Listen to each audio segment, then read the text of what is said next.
Bond of love and the truth. A very loving couple had been married for over 10 years without any child, and it was becoming their 11th year. Steve and Sarah stayed with each other and greatly hoped that they will have a child before their 11th year of marriage runs out. Because they were under persuasion from friends and family members to get a divorce. But they couldn't let go because of the strong bond of love between them.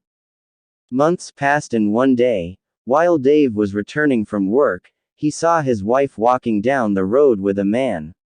The man had his arms around her neck and they looked very happy.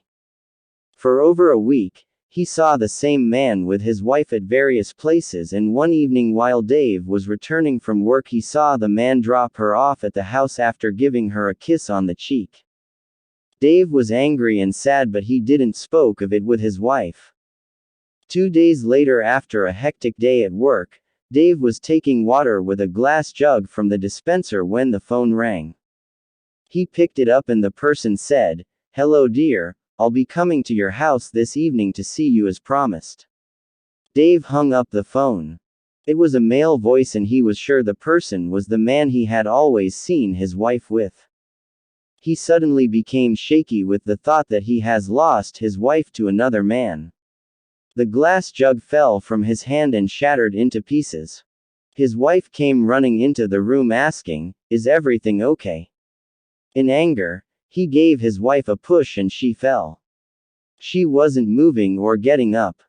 Dave then realized that she fell where he broke the glass jug. A large piece of glass had pierced her. He felt her breath, pulse, and heartbeat, but there she lay lifeless. In a total confusion, he saw an envelope in her hand. He took it, opened it, and was shocked by its content. It was a letter. It read, "My loving husband, words cannot express how I feel, so I had to write it down. I have been going to see a doctor for over a week and I wanted to be sure before I give you the news. The doctor confirmed it that I am pregnant with a twin and our baby is due 2 months from now. The same doctor as my long-lost brother whom I lost contact with after our marriage. He has promised to take care of me and our baby and give us the best without collecting a dime. He also promised to have dinner with us today. Thanks for staying by my side. Your loving wife." The letter fell from his hand. There was a knock at the door and the same man he had seen with his wife came in and said, "Hello Dave, I suppose I'm right.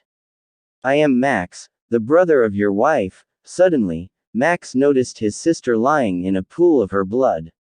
He rushed her to the hospital and she was in a coma. She had lost her twins. Moral: we should not be too quick to take unnecessary actions. For more stories like, share and subscribe our channel.